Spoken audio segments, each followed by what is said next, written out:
በስመ አብ ወወልድ ወመንፈስ ቅዱስ አሃዱ አምላክ አሜን። ማህደረ ተዋሕዶን ነው እንደሱ እንደ አምላካችን ፈቃድ ማድመጥ የጀመርነው።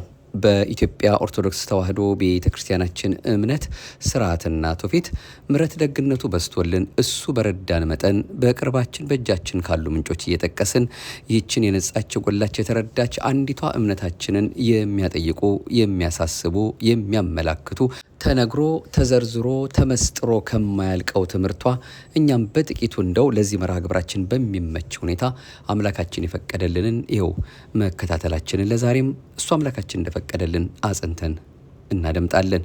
የፍቅርና የደግነት የርኅራኄና የምህረት አምላክ ቸሩ መድኃኔዓለም ሁላችንንም በያለንበት ጠብቆ ይህችን ዕለት ዳግም የንስሐ ዕድሜ አድርጎ ስለሰጠን ደግነቱን ስላበዛልን እንደ ኃጢአታችን ብዛት እንደ ሰውነታችን ክፋት ያደለ በፍቅሩ ብዛት ተጠብቀን በምህረት ዓይኖቹ እየተመለከተ ወደ እኔ ይመለሳሉ እያለ ከእሱ ጋር እንመላለስ እንኖርለት ዘንድ ይኸው ዛሬም ሌላ ጊዜ ሰጥቶናልና ከምንም ነገር በላይ ለሱ የሚገባው ምስጋና ነውና በፈጠረልን አንደበት በፍጥረት ሁሉ አንደበት ኃያል ገናና ቅዱስ የሆነው የአምላካችን የቸሮ መድኃኔዓለም ስሙ ከአጥናፍ እስከ አጥናፍ ከጠዋት እስከ ማታ ከዘላለም እስከ ዘላለም ከፀሐይ መውጫ እስከ ፀሐይ መጥለቂያ ድረስ የከበረ የተመሰገነ ይሁን።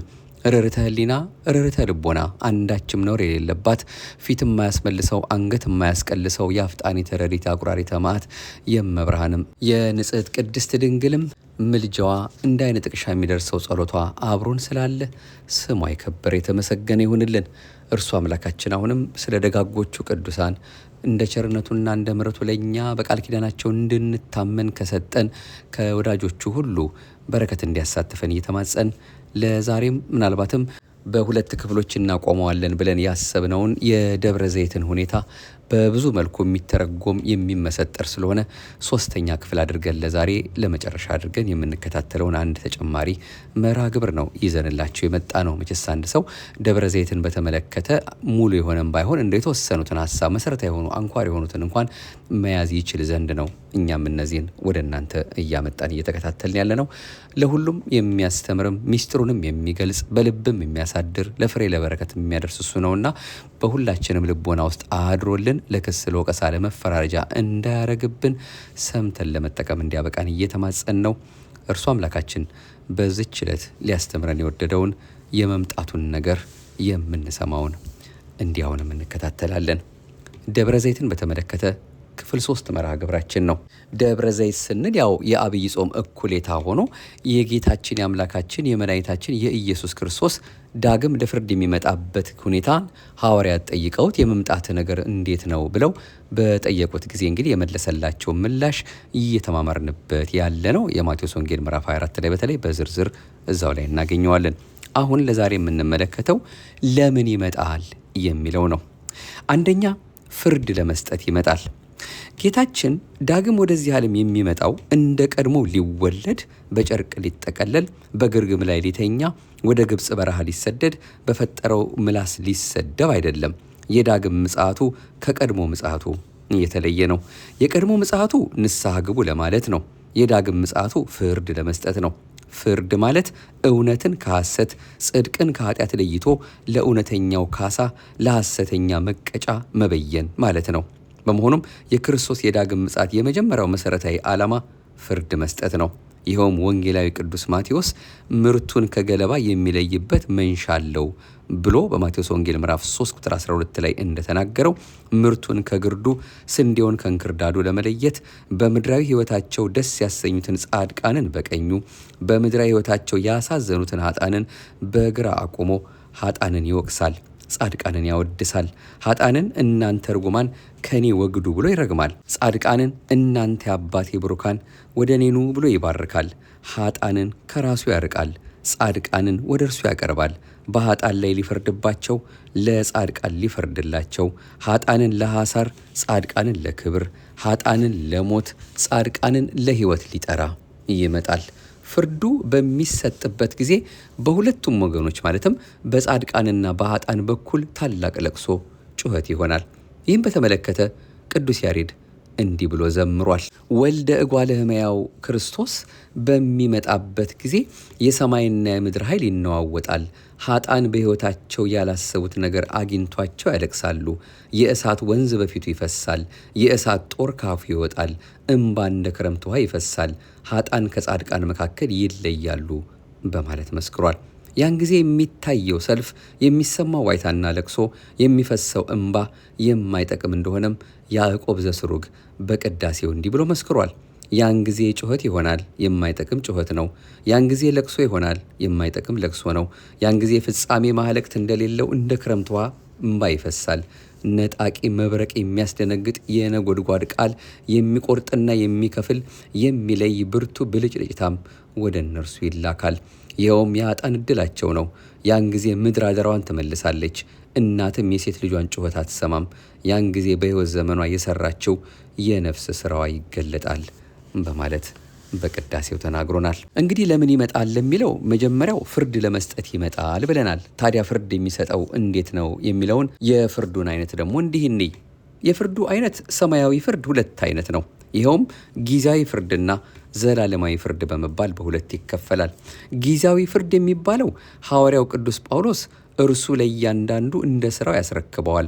በበጎ ሥራ በመጽናትና ምስጋናንና ክብርን የማይጠፋ ሕይወት ለሚፈልጉ የዘላለምን ሕይወት ይሰጣቸዋል።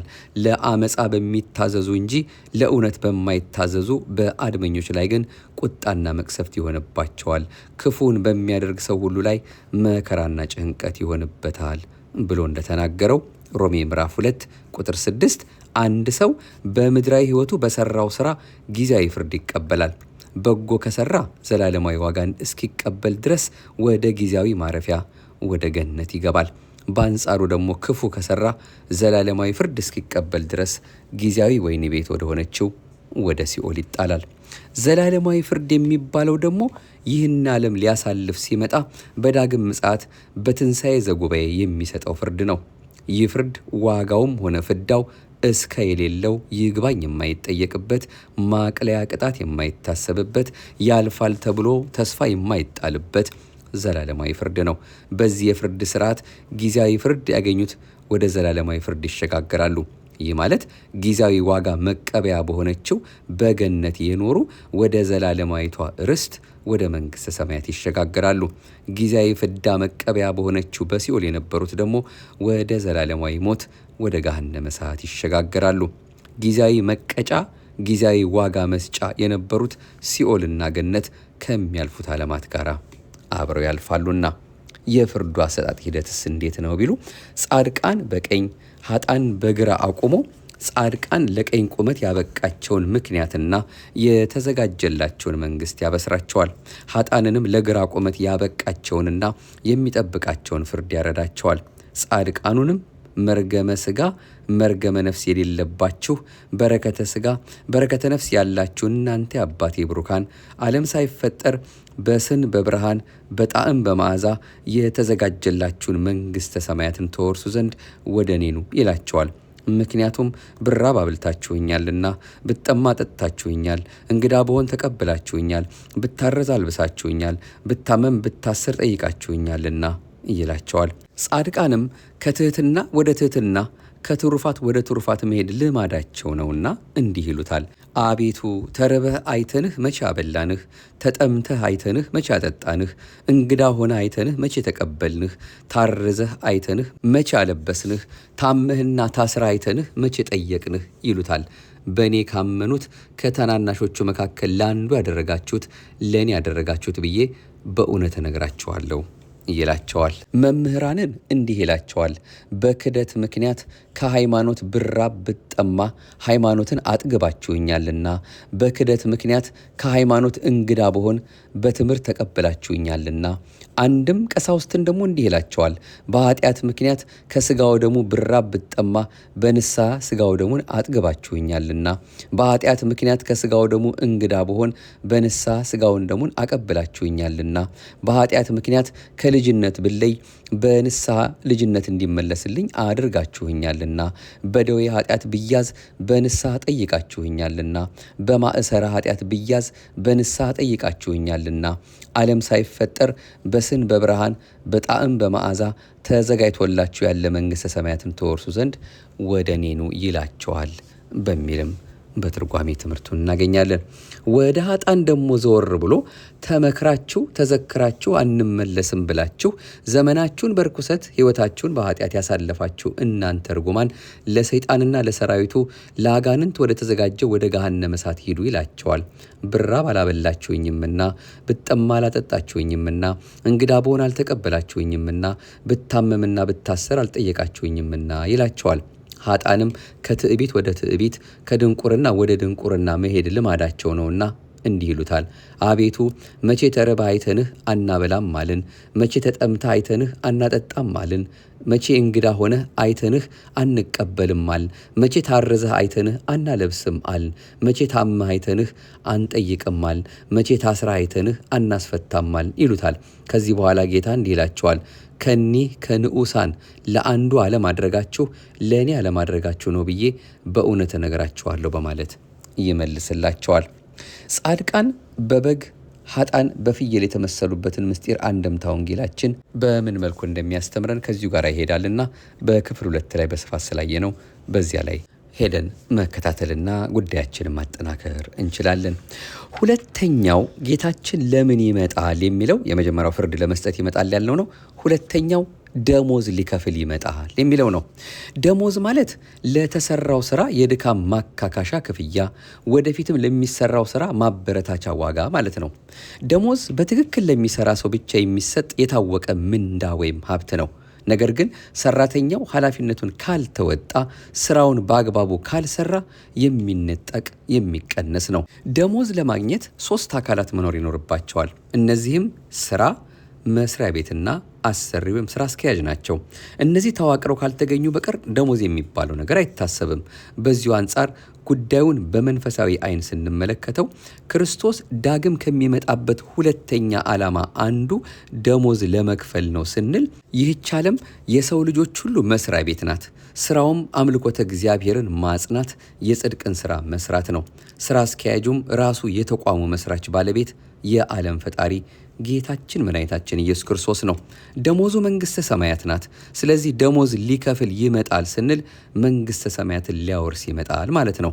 ሐዋርያው ቅዱስ ዮሐንስ በመልእክቱ ሙሉ ደሞዝን እንድትቀበሉ እንጂ የሰራችሁትን እንዳታጠፉ ለራሳችሁ ተጠንቀቁ በማለት በዳግም ምጽአቱ ያለ ደሞዝ በእግዚአብሔር ፊት እንዳንቆም መጠንቀቅ እንዳለብን አሳስቦናል። ሁለተኛ ዮሐንስ ምዕራፍ 1 ቁጥር 8። ሐዋርያው ቅዱስ ጳውሎስም በፍርድ ቀን ማንኛውም የሰው ልጅ በምድር የዘራውን በሰማይ እንደሚያጭድ፣ በምድር የበተነውን በሰማይ እንደሚሰበስብ እንዲህ ብሎ ነግሮናል። እርሱ ለእያንዳንዱ እንደ ሥራው ያስረክበዋል። በበጎ ሥራ በመጽናናት ምስጋናንና ክብርን የማይጠፋን ሕይወት ለሚፈልጉ የዘላለምን ሕይወት ይሰጣቸዋል በማለት ለሽልማት ለምርቃት የሚሆነን በጎ ሥራን መስራት እንደሚገባ ተናግሯል። ሮሜ ምዕራፍ 2። ቅዱስ ዮሐንስ በራእዩም ደግሞ አመፀኛውም ወደፊት ያምፅ፣ ርኩሱም ወደፊት ይርከስ፣ ጻድቁም ወደፊት ጽድቅ ያደርግ፣ ቅዱሱም ወደፊት ይቀደስ፣ እነሆ በቶሎ እመጣለሁ፣ ለእያንዳንዱ እንደ ሥራው መጠን እከፍል ዘንድ ዋጋዬ ከኔ ጋር አለ ብሎናል። ራዕየ ዮሐንስ ምዕራፍ 22 ቁጥር 11። ሶስተኛው ጌታችን ለምን ይመጣል ለሚለው ዓለማትን ሊያሳልፍ ይመጣል። ዓለማት በመደብ ሲጠሩ 20 ናቸው። እነዚህም 5 ዓለመ መሬት፣ 4 ዓለመ ማይ፣ 2 ዓለመ ነፋስ፣ 9 ዓለመ እሳት ይባላሉ። እነዚህም በዝርዝር ስንመለከት 5 ዓለመ መሬት የሚባሉት ጨለማ የሚፈጠርበት በርባሮስ፣ ይህ ዓለም፣ ገነት፣ ብሔረ ሕያዋንና ብሔረ ብፁዓን ናቸው። 4 ዓለመ ማይ ወይም የውሃ እንግዲህ ማለት ዓለም ማለት ነው የሚባሉት በመሰረተ ምድር ያለው ውሃ፣ ሃኖስ፣ ጠፈርና ውቅያኖስ ናቸው። 2 ዓለመ ነፋስ የሚባሉት በዚህ ዓለም ለአገልግሎት ያለው ነፋስና ባቢል ናቸው። 9 ዓለመ እሳት የሚባሉት 7ቱ ሰማያት፣ አንዱ በዚህ ዓለም ያለው አንዱ በመሰረተ ምድር ያለው ነው። 7ቱ ሰማያት የተባሉት ጽርሐ አርያም፣ መንበረ ስብሐት፣ ሰማይ ውዱድ፣ ኢየሩሳሌም ሰማያዊት፣ ኢዮር፣ ራማና ኤረር ናቸው። 8ኛ ምጽናዓተ ሰማይ ባሕረ እሳት ሲሆን 9ኛ ገሃነመ እሳት የምድር ተፈጥሮ ሰውን ይወክላል። ምድር በ4 ወገን ጸንታለች ወይም ተዋቅራለች። እነዚህም በጭቃ፣ በድንጋይ፣ በእጽዋት ስር፣ በውሃ እርጥበት ነው። የሰውም ተፈጥሮ እንደዚሁ ነው። እንደ ጭቃ ሥጋ አለን፣ እንደ ድንጋይ አጥንት አለን፣ እንደ ውሃ ደም አለን፣ እንደ ሥር ጅማት አለን። እነዚህ ዓለማት ሰማይና ምድር በሚል በጥቅሉ ይጠራሉ። ጌታችን ኢየሱስ ክርስቶስ ዳግም ወደዚህ ዓለም ከሚመጣበት ዓላማዎች አንዱ ሰማይና ምድርን ለማሳለፍ ነው። ነቢዩ ዳዊት በመዝሙሩ እነዚህ ከላይ በዝርዝር ያስቀመጥናቸውን ዓለማት እንደሚያሳልፋቸው ሲናገር አቤቱ አንተ ከጥንት ምድርን መሰረትክ፣ ሰማያትም የእጅ ሥራ ናቸው። እነርሱ ይጠፋሉ፣ አንተ ግን ትኖራለህ። ሁላቸው እንደ ልብስ ያረጃሉ፣ እንደ መጎናጸፊያ ትለውጣቸዋለህ፣ ይለወጡማል፣ አንተ ግን ያው አንተ ነህ በማለት እነዚህ የምናያቸው ዓለማት የሚያልፉ መሆናቸውን ተናግሯል። መዝሙር 101 ቁጥር 25፣ ዕብራውያን ምዕራፍ 1 ቁጥር 10። ይህች ዓለም እንዴት እንደተፈጠረች ዝርዝር ነገር አልተጻፈላትም። እንዴት እንደምታልፍ ግን በቅዱሳት መጻሕፍት በዝርዝር ተጽፎላታል። ሊቀ ሐዋርያት ቅዱስ ጴጥሮስ እንዲህ ሲል እንደመዘገበው በዚያን ቀን ሰማያት በታላቅ ድምፅ ያልፋሉ፣ የሰማይን ፍጥረት በታላቅ ትኩሳት ይቀልጣል፣ ምድርም በእርሷም ላይ የተደረገ ሁሉ ይቃጠላል በማለት ይህች የምንጓጓላት ምድራችን በታላቅ ትኩሳት ተቃጥላ እንደምታልፍ ተናግሯል። ሁለተኛ ጴጥሮስ ምዕራፍ 3 ቁጥር 10። ፍቁረ ጊዜ የተሰኘ ወንጌላዊ ቅዱስ ዮሐንስም በራእዩ እንዲህ ሲል ተናግሯል። 6ኛው ማኅተም በፈታ ጊዜ አየው፣ ታላቅ የምድር መናወጥ ሆነ፣ ፀሐይም እንደ ማቅ ጠጉር ጥቁር ሆነ፣ ጨረቃም በሞላው እንደ ደም ሆነ፣ በለስም በብርቱ ነፋስ ተናውጣ የቃሪያዋን ፍሬ እንደምጥል የሰማይ ከዋክብትም ወደ ምድር ወደቁ፣ ሰማይም እንደሚጠቀልል መጽሐፍ ተለያዩ፣ ተራሮችና ደሴቶች ሁሉ ከስፍራቸው ተወሰዱ ሲል ይህች መከረኛ ዓለም ጊዜዋ ሲደርስ እንደ ቃሪያ ፍሬ እርግፍ እንደ መጽሐፍ እጥፍ ብላ እንደምታልፍ ተናግሯል። ራዕየ ዮሐንስ ምዕራፍ 6 ቁጥር 13። የሚሞት ሰው ከመሞቱ በፊት በደዌ ተይዞ እየቃተተ እየተወራጨ ምልክት እንደሚያሳይ ሁሉ ዓለምም ከማለፏ በፊት ምልክት እንደምታሳይ ጌታ በወንጌሉ ተናግሯል። ቀድመን መርሃ ግብሮቻችን ላይ ምልክቶቹን ያየን ሲሆን ምልክቱም እንግዲህ ለማስታወስ ያህል ጥላቻና ጦርነት፣ ዓለም አቀፋዊ ረሃብ መከሰት፣ በየቦታው የምድር መናወጥ፣ የእግዚአብሔር ስም መጠላት፣ የአመፃ ብዛት፣ የፍቅር መቀዝቀዝ፣ የሐሰተኞች ነቢያት መነሳት፣ አልሰማሁም እንዳይል በዓለም መድረክ ወንጌል መሰበኩ፣ የሰማይ ከዋክብት ጨረቃና ፀሐይ የአገልግሎታቸው መቋረጥ፣ ሆኖ የማያውቅ የመከራ ናዳ መከሰት፣ መንግስት በመንግስት ላይ፣ ህዝብ በህዝብ ላይ፣ ልጅ በወላጅ ወላጅ በልጅ ላይ አለመስማማት፣ የሰላም መሞት፣ የማህበራዊ ኑሮ መናጋት፣ የፖለቲካ አለመረጋጋት፣ የስነ ፍጥረት መዛባት፣ የተፈጥሮ ግዴታቸውን አለመወጣት፣ እነዚህና ሌሎችም የመሳሰሉት ዓለማችን መጨረሻዋ እንደተቃረበ የሚያሳዩ ምልክቶች ናቸው። አሮጌ ልብስ ቀስ በቀስ ተቀዶና ተቦጫጭቆ የት እንደደረሰ እንደማይታወቅ ሁሉ የዓለማችንም ጉዳይ መጨረሻዋ እንደዚህ ነው። በእሳት የተቃጠለ አመድም በነፋስ በኖ መድረሻው እንደማይታወቅ ዓለማችንም ወደ ቀድሞ አለመታወቋ ትመለሳለች። አራተኛ ጌታችን ለምን ይመጣል? ሞትን ሊሽር ይመጣል። ሞት የመጣው በሰው በደልና ኃጢአት እንጂ ሞት ከእግዚአብሔር እንዳልመጣ ወይም ሰው ሲፈጠር አብሮት እንዳልተፈጠረ መጽሐፍ ቅዱስ ይነግረናል። ይኸውም ክፉንና ደጉን ከሚያስታውቀው ከዚህ ዛፍ አትብላ፣ ከዚህ ዛፍ በበላ ጊዜ ሞትን ትሞታለህ ብሎ አስጠንቅቆት ነበር። አዳም ግን አትብላ የተባለውን ዛፍ በመብላቱ ሞትን ወደ ሕይወቱ ጠራ። በዚህ ምክንያት የሰው ዘር ሁሉ ለዘመናት የሞት ባሪያ ሆነ። ዘፍጥረት ምዕራፍ 2። የሞት ኃይል በሁለት የዘመን አንጓ ይከፈላል። የመጀመሪያው ከዘመነ ብሉይ እስከ ዘመነ ሐዲስ ድረስ ያለው ዘመን ሲሆን ሁለተኛው ከዘመነ ሐዲስ እስከ ዕለተ ምጽአት ያለው ዘመን ነው። ሞት በዘመነ ብሉይ ያለ ልዩነት በሁሉም የአዳም ዘር ላይ የሰለጠነበት ዘመን ነበር። ሮሜ ምዕራፍ 5 ቁጥር 14። ሞት ስጋን በመቃብር አበስብሶ ነፍስን ወደ ሲኦል ያወርድ ነበር። በዘመነ ሐዲስ ግን ሞት ጠንካራው የቀኝ ክንፉን የተሰበረበት ዘመን ነው። ይህ ማለት ምንም እንኳ የሰው ልጅ በስጋ እንቀላፍቶ ወደ መቃብር መውረዱ ባይቀርለትም በነፍስ ግን ወደ ሲኦል መውረዱ ቀርቶለታል። ስጋዊ ሞትም ቢሆን ላመኑት ለጸደቁት የስጋ ሞታቸው እረፍታቸው ጌጣቸውና ክብራቸው መሆኑን ነቢዩ ዳዊት ክቡር ሞቱ ለጻድቅ በቅድመ እግዚአብሔር፣ የጻድቅ ሞት በእግዚአብሔር ፊት የከበረ ነው በማለት ገልጦልናል። መዝሙር 115። ቅዱስ ቄርሎስም በመቃብር ውስጥም መበስበስን አስወገደ፣ በሲኦል ውስጥም ሞትን አጠፋ በማለት ሞት ዳግም ላያንሰራራ ለዘላለም እንደሚጠፋ ተናግሯል። ሃይማኖተ አበው ዘቄርሎስ። ነቢዩ ኢሳይያስም ሞትን ለዘላለም ይውጣል፣ ጌታ እግዚአብሔር ከፊት ሁሉ እምባን ያብሳል፣ የሕዝቡን ስድብ ያስወግዳል፣ እግዚአብሔር ተናግሯልና። በዚያን ቀን እነሆ አምላካችን ይህ ነው፣ ተስፋ አድርገነዋል፣ ያድነናል። እግዚአብሔር ይህ ነው፣ ጠብቀነዋል፣ በማዳኑ ደስ ይለናል፣ ሐሴትም እናደርጋለን በማለት ሞትን ለዘላለም እንደሚያስወግደው ተናግሯል። ኢሳይያስ 25። ሐዋርያው ቅዱስ ጳውሎስም የኋለኛው ጠላት የሚሻረው ሞት ነው፣ ሁሉን ከእግሩ አስገዝቷልና ሲልም እንዲሁ ነግሮናል። አንደኛ ቆሮንቶስ ምዕራፍ 15 ቁጥር 26። ነቢዩ ሆሴዕም ከሲኦል እጅ እታደጋቸዋለሁ፣ ከሞትም እቤዣቸዋለሁ። ሞት ወይ ቸነፈርህ ወዴት አለ? ሲኦል ወይ ማጥፋትህ ወዴት አለ? ርኅራኄ ከዓይኔ የተሰወረች በማለት የበኩሉን መስክሯል። ሆሴዕ 13 ቁጥር 14፣ አንደኛ ቆሮንቶስ ምዕራፍ 15 ቁጥር 54። ሌላው አምስተኛው ጌታችን ለምን ይመጣል? የምድርን ስርዓት ሊያስወግድ ይመጣል።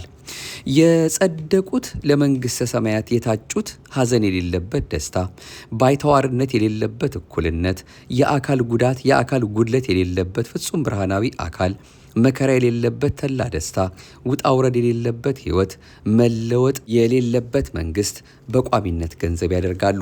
ከትንሣኤ በኋላ ስላለው የኑሮ ስርዓት ሐዋርያው ቅዱስ ዮሐንስ በራእዩ ሲናገር እንባቸውን ከዓይኖቻቸው ላይ ያብሳል፣ ሞት ከእንግዲህ የለም፣ ሐዘን ቢሆን መከራ ቢሆንም ስቃይም ቢሆን ጩኸትም ከእንግዲህ ወዲህ አይሆንም፣ የቀደመውም ስርዓት አልፏልና እነርሱ ሕዝብ ይሆኑታል፣ እሱም አምላክ ይሆናቸዋል በማለት መንግስቲቱም ተለዋጭና አማራጭ የሌላት አንዲት መንግሥተ ሰማያት ናት።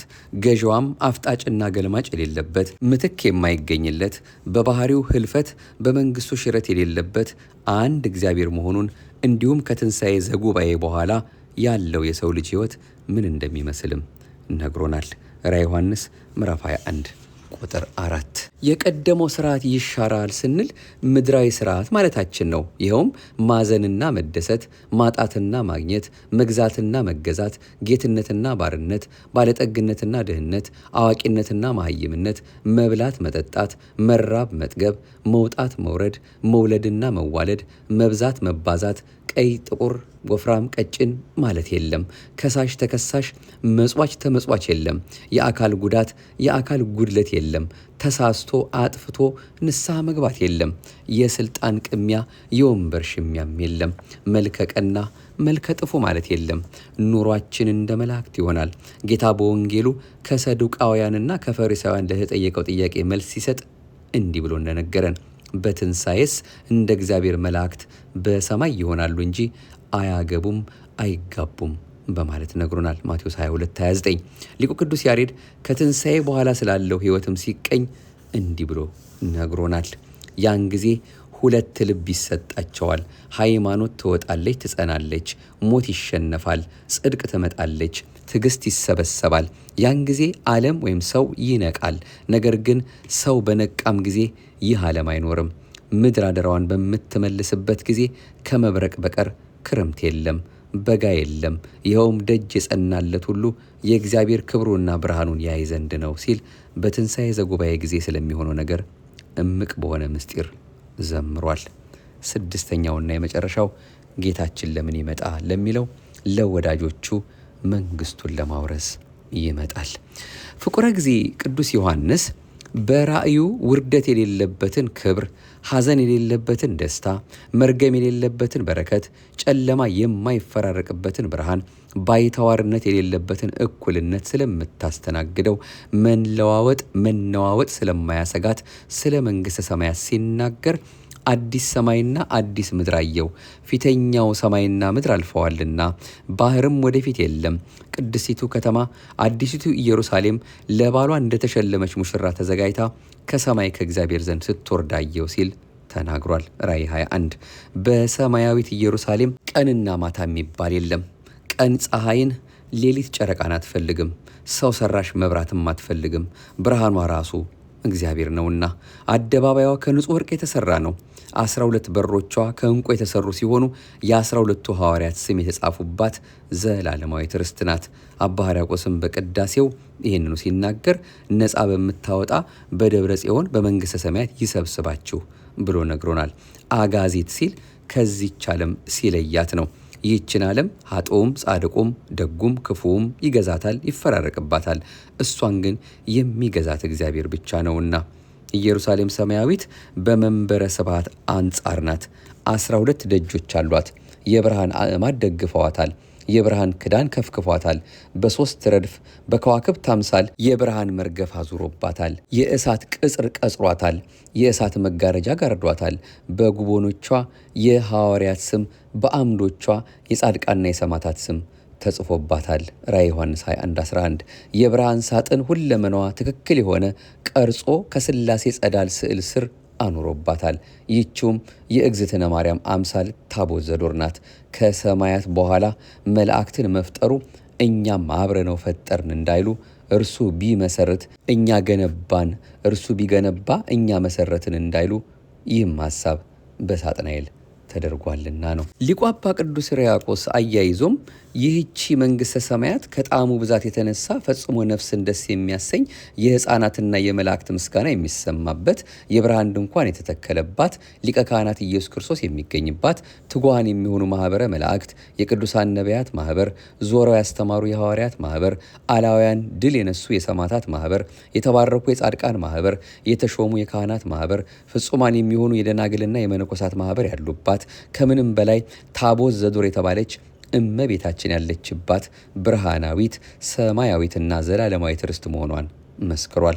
ባሕረ ጥበባት ቅዱስ ያሬድም ይህች ርስት በምድራዊ ሕይወታቸው በፈጣሪያቸው የታመኑ የንጹሐን መኖሪያ እንደሆነች ሲናገርም ለጻድቃኑ የሚገለጠውን ምርጥ ዕቃ ተስፋ አድርገው የታመኑ አሉ። ይህችውም የሕይወት ውሃ ጉድጓድ የንጹሐን መኖሪያ የምትሆን የፈሳሽ ምንጭ ገነት ናት በማለት በገነት አንጻር የመንግሥተ ሰማያትን ተድላ ደስታ ተናግሯል። ደብረ ዘይት ዘሐሙስ እንግዲህ የደብረ ዘይትን ነገር ዛሬም ገታ ካላደረግነው እጅግ በጣም ብዙ ሚስጥራት ስላሉት ወደ እናንተ ያደረስናቸውን ቢያንስ እነዚህን 3 መርሃ ግብሮችን እንኳ በልባችን እንዲያሳደርልን ደጅ እየጠናን ቀሪዎቹን ደግሞ ወደፊት እንመጣባቸዋለን። መቼ ይመጣል? 3ቱ የምድር ተስፋዎች እነማን ናቸው? ክርስቶስ በዳግም ምጽአቱ ሲመጣ እንዴት እንቀበለው? የሚሉና ከዚሁ ጋር የተያያዙ ተከታታይ ወይም ደግሞ ሌሎች ትምህርቶችም አሉበት። በሌላ ጊዜ ደግሞ እንዲሁ ተመልሰን የምንመለከተው የምናየው ይሆናል። እንግዲህ ለዛሬ በዚህ መልኩ በተለይ አምላካችን ለምን ይመጣል የሚለውን ዘርዘር ባለ ሁኔታ አምላካችን በቸርነቱ ያስተማረንን ለማየት ወደናል። የደግነት ባለቤት የፍቅር አምላክ ቸሩ መድኃኔዓለም ስላስተማረን ስለመከረን ክብር ምስጋና ለሱ ለገናና ስሙ ይሁንልን።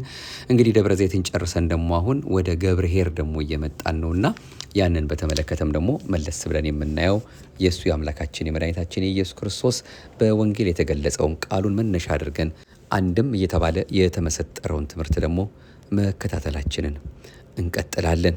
ትልቁ ከዳግም ምጽአት እንግዲህ ልንወስደው የሚያስፈልገን ነገር የኔም የእናንተም የሁላችንም የሞታችን ነገር ነው። ምጽአታችን የግድ ጌታችን ነገ ከነገ ወዲያ ይመጣል ብለን ልክ በመጽሐፉ እንደተገለጠው የምናያቸውን ምልክቶች ብቻ እያዩ አይ ሊመጣ ነው ብለን የራሳችንን ግምት መውሰድ ሳይሆን እኔ ወደ እሱ የምጠራበት የምጽአት ቀኔ ነውና ከመሞቴ በፊት ወደ እሱ ፊት ከመቅረቤ በፊት ማድረግ የሚገባኝን እንዳደርግ አምላኬ ሆይ እባክህ በቸርነት እርዳኝ እያሉ ወደ ልባችን ተመልሰን ፍቅሩን እያሰብን ቃሉ የሚለንን ቅድም እንዳነበብ ነው ብራብ አላበላችሁኝም፣ ብጠማ አላጠጣችሁኝም፣ ብታረዝ አላለበሳችሁኝም የሚለው የማቴዎስ ወንጌል ምዕራፍ 25 ላይ የተገለጸው ቃል ከሳሽ ወቃሽ ፈራጅ እንዳይሆንብን በቀኙ ከሚቆሙት ገነት መንግሥተ ሰማያትን ሊወርሱ እግዚአብሔር አምላካችን ካጫቸው ከመረጣቸው ወገኖች እንድንሆን በቀረልን ዘመን በምድራዊ ሕይወታችን የምንሰራው ስራ ነውና አብሮን የሚከተለን ይሄን ለማድረግ እምነት ጨምርልን፣ የሚቆርጥ ልቦና ስጠን።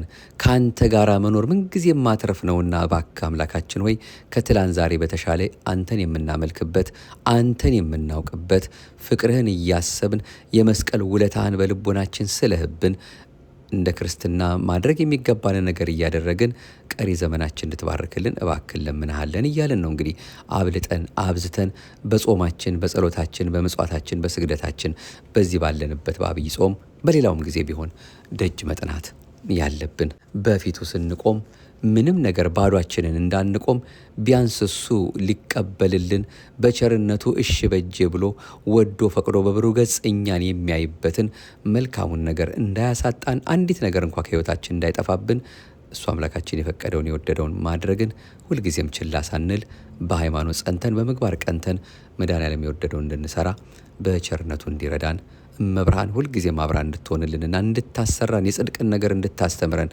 የልጇ መንገድ ምን እንደሆነ የሚላችሁን አድርጎ ያለችን እሷ ወላዲተ አምላክ የሚለንን እንድናደርግ ምልጃዋ፣ ጸሎቷ፣ ቃል ኪዳኗ እንዳይለየን ውዳሴሽን ስለደረሰ ስለ ቅዱስ ኤፍሬም ሳሊለነ ቅድስ ስላለሽ፣ ቅዳሴሽን ስለደረሰ ስለ አባ ሕርያቆስ አንቺ ነሽ እያለ አንቺን አመስግኖ በመኑ በአምሳለ መኑ ናስተማስለኪ በምን እመስልሻለሁ ባለሽ በደጉ በቅዱሱ በሊቁ በቅዱስ አባ ሕርያቆስ ጸሎት እንዲሁም ደግሞ ኢትዮጵያዊ በሆነው በቅዱስ ያሬድ ምስጋና በአባ ጊዮርጊስ ዘጋስጫ በአርጋኖኑ በሌሎችም ጸሎቶ በሰዓታቱ ሁሉ እማጸንሻለሁ እያልን ነው እንግዲህ አማላጅቱን ሁልጊዜም ዘወትር ደጅ እንድንጠናት የሚያስፈልገን ወደ ልጇ የሚደርስ የማያሳፍር ጸሎት አላትና ፊት የማያስመልሰው አንገት የማያስቀልሰው ሁላችንም ከክፉ የሚጠብቀን የወላዲተ አምላክ ጸሎት ለእኛ ብቻ አይደለ፣ ለሀገራችን፣ ለሕዝባችን፣ ለወገኖቻችን ፈጥኖ እንዲደርስልን አሁንም አምላካችን እኛንም በተበተንበት ቦታ ሁሉ ይህ ዓለም የምናየው የምንሰማው ነገር ነውና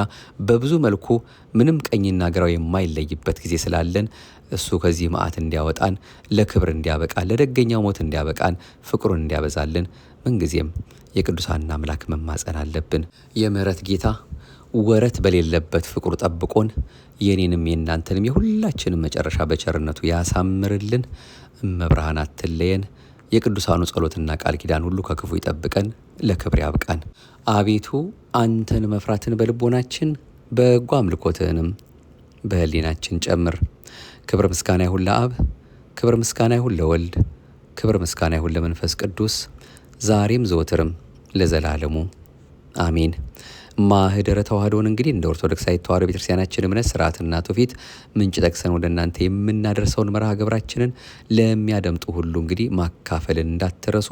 እናንተም ምናልባት እንግዳ ሆናችሁ ይህን መርሃ ግብራችን የምትከታተሉ እጅግ በጣም በርካታ መርሃ ግብሮችን ታገኛላችሁ። በተለይ ፕሌሊስት ውስጥ በጣም ብዙ መርሃ ግብሮች ታገኛላችሁ። ቢያንስ ወደ 2000 ገደማ ደርሷል አሁን መርሃ ግብራችን ይመስለናል። በዛ እንግዲህ እንደሱ እንደ አምላካችን ፈቃድ ልናገኛቸው ልንማራቸው የሚያስፈልጉትን ምንጭ ጠቅሰን ወደ እናንተ ያደረስናቸውን ወደ ኋላ መለስ ብላችሁ እየተከታተላችሁ ነፍሳችን የምትደሰትበትን እርሱን አምላካችንን እንድናውቀው የሚያደርጉንን እኛም እንዳቅማችን ለሁላችን መድኃኒት የሆነን ዘንድ የተከታተልነውን መርሃ ግብሮቻችንን እያደመጥን እንድንጠቀምባቸው ከወዲሁ በመጠቆም ሰብስክራይብ ካላደረጋችሁ እያደረጋችሁ እንድታደምጡን ከወዲሁ በአጽንኦት መልእክታችን እናስተላልፋለን። አምላካችን የቀጠሮ ሰዎች ይበለን። በቀጣዩ ከገብርኄር ጋር የተያያዘም ሌሎቹንም መርሃ ግብሮቻችንን ይዘን እንመለሳለን። መድኃኔዓለም ዕድሜውን ያበድረን። ጌታ ቢፈቅድ ብንኖርም ይህን ነው ያን እናደርጋለን ማለት ይገባቸዋል ብሎናልና ቅዱስ ያዕቆብ። እሱ ፈቅዶልን ዕድሜውን ሰጥቶን ዕድሜውን አበድሮን ስንገናኝ የምንነጋገርበት ሌላው ከማይደርቀው ምንጯ ከማይጎልባት ጓዳዋ ከተዋህዶ እምነታችን እያወጣን የምንሰማው መርሃ ግብራችን ይሆናል። ይቆየን። ዲያቆን ጥበበ ማሞ ነበርኩ እንደ እግዚአብሔር ፈቃድ ወደ እናንተ ይህን መልእክት ያደረስኩት። መቼም ሁልጊዜም እኔም ጠቅሼ ልጠግበው ያልቻልኩትን ሆህተ ስብከት ዘቅዱስ ያሬድ የተባለው መጽሐፍ ነው የዛሬው ምንጫችን። ሆህተ ስብከት ዘቅዱስ ያሬድ ቅጽ 2 በሊቀ ጉባኤ ጌታሁን ደምፀ የተጻፈው ነው። መድኃኔዓለም በእውነት ጸጋውን ያብዛላቸው፣ የሕይወትን ቃል ያሰማልን፣ በእድሜ በጸጋ ይጠብቅልን። በጣም በርካታ መጽሐፍቶችን አሁን በተለይ እየጻፉልን ያሉትና ከነዚያም ወደፊት ከሚወጡትም አሁንም በእጃችን ወደ እናንተ ካላደረስናችሁም ሁሉ እያመጣን ፈቃድ እግዚአብሔር ቢሆንልን የምንሰማቸው የምንማራቸው በርካታ ትምህርቶች ይኖሩናል። ሰላም እግዚአብሔር ከሁላችንም ጋራ በያለንበት ይሁንልን፣ ይኖርልን። አሜን። ይቆየን።